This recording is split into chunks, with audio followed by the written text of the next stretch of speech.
நொறுங்க தின்போம். நொறுங்க தின்னால் ஆயுள் 100 எனும் பழமொழி எல்லாரும் கேள்விப்பட்டிருப்பீங்க. அதுக்கு என்ன அர்த்தம்னு பார்த்தீங்கன்னா, வாயில போட்ட சாப்பாட்டை நல்லா மெண்டு அரைச்சி கூழ்மமா மெண்டு சாப்பிட்டோம்னா ஆயுள் 100ன்றது தான் அதோட அர்த்தம். செரிமானம் என்னும் அடித்தளம் பலமாக போட்டுட்டோம்னா நோய் நம்மளை நெருங்குவதற்கான வாய்ப்பு ரொம்ப ரொம்ப ரொம்ப குறைவு. சரிங்களா? அதான் நம்ம முன்னாடிலாம் என்ன பண்ணுவோம், வேலையை சீக்கிரமா முடிச்சுட்டு உணவை பொறுமையா சாப்பிடுவோம்.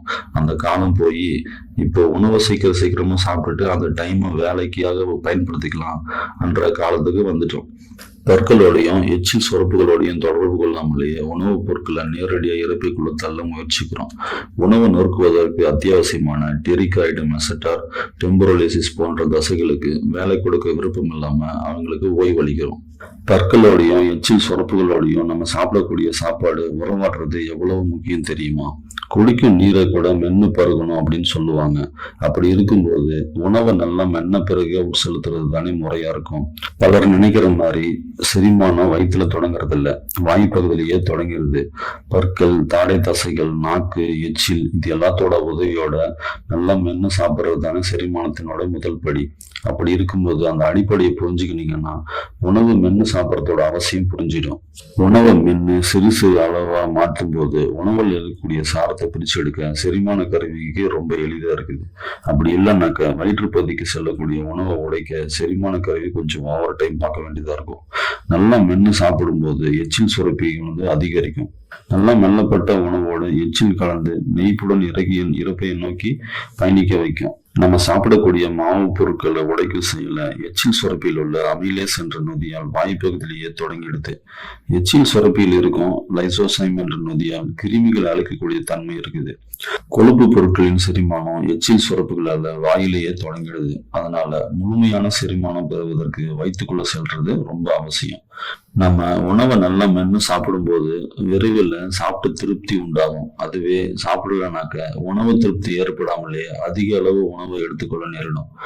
உணவு அதிக நேரம் சுவைச்சு சாப்பிடும்போது உணவுல இருக்கக்கூடிய சுவையை முழுமையா அனுபவிக்க முடியும்.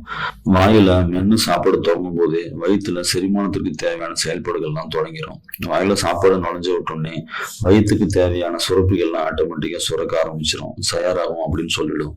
வயிற்று தசைகள், கணையம், கல்லீரல் இது எல்லாமே தயாரா இருக்கும். நம்ம சாப்பிடக்கூடிய சாப்பாடை எத்தனை முறை மென்னு சாப்பிட்றோம்னு யோசிச்சு பாருங்களேன். அடுத்த வேளை உணவு சாப்பிடும்போது இது கவனிச்சிங்கன்னா உங்களுக்கே தெரியும், நம்ம அவ்வளவு மென்னு சுவைச்சு சாப்பிட்றதில்லை அப்படின்னு தெளிவா தெரியும். ஒரு 30 முறை சுவைக்கிறேன் அப்படின்னு என்னைக்குமே சாப்பிட வேண்டிய அவசியம் இல்லை. உணவு வாயில நல்லா கூழ்ம நிலைக்கு வந்த உடனே விழுங்கினா போதும்.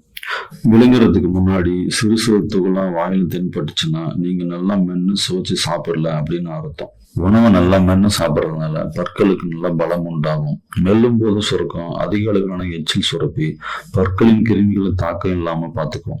நம்ம சாப்பிடும்போது சாப்பாட்டு மேல கவனம் வச்சு சாப்பிடணும்னு சொல்றதுக்கு பல காரணம் இருக்கு. நம்ம சாப்பிடும்போது என்ன பண்றோம், செல்போன் பார்த்துக்கினே சாப்பிட்றோம், டிவி பார்த்துட்டே சாப்பிட்றோம், இல்லை யாரு மேலேயோ சண்டை போட்டுட்டு கோபத்துல சாப்பிட்றோம். அப்படிலாம் சாப்பிடும்போது நல்லா மென்னு சுவைச்சு சாப்பிட்றதுக்கான வாய்ப்பே கிடையாது. முதியவர்களும் குழந்தைகளும் மென்னு சாப்பிட முடியாத சூழல்ல செரிப்பதற்கு கடினமான உணவை கொடுத்து செரிமான கருவிக்கு கூடுதல் சுமையை கொடுக்கக்கூடாது. செரிமானத்திற்கு எளிமையான உணவு, நல்ல அந்த கூழ்ம உணவுகளை கொடுப்பது நல்லது. பற்களோட செயல்பாடு தொடங்கிய உடனே குழந்தை பருவம் முதலே மென்னு சாப்பிட்றதோட அவசியத்தை குழந்தைங்களுக்கு சொல்லி கொடுத்து வளர்க்குறது ரொம்ப முக்கியம். சில தாய் பறவைங்க உணவை நல்லா மென்னு தங்களுடைய இளம் குஞ்சுங்களுக்கு ஊட்டி விடுறதை பார்த்துருப்பீங்க. இது செரிமானத்தை தூண்டும் அறிவியல் தான் இது. சில விலங்குகளோட வயிற்றுக்குள்ள சென்ற பாதி செரிமானமான உணவுப் பொருட்களை வாய்ப்பகுதியில மெல்றதுக்காக மீண்டும் கழிச்சு நல்ல வாய்ப்பகுதியில கூழ்மமா அரைச்சி நல்லா விழுங்கும். இது இயற்கை உணர்த்த அறிவியல் தான் இது. தொடர்ந்து உணவை மென்னு சாப்பிடாம விழுங்குறதுனால வயிற்று உபசம், உணவு கழிக்கிறது, வாயு பெருக்கும், இது போன்ற நோய்கள் தோன்றும். உணவை மெல்றதுக்கு வாயு பகுதியில மட்டும்தானே பற்கள் இருக்கு. வாயு பகுதியை தாண்டிட்டோம்னா தசைகளின் இயக்கங்கள் மற்றும் ரசாயனங்களின் சூட்சமம் மூலமே உணவை கசக்கி பிழிஞ்சு சாரத்தை உறிஞ்ச முடியும். செரிமானத்தை எளிமையாக்க பற்கள், தசைகள், ரசாயனங்களின் கூட்டு செயல்பாடுகள் மிக அவசியம். செரிமானத்தின் போது தசைகளோ ரசாயனங்களோ நம்ம சொல்வதை கேட்காது. அதனால உணவை நல்லா நொறுக்கு அப்படின்னு பற்களுக்கு நம்ம ஆணையிடலாம் இல்லையா?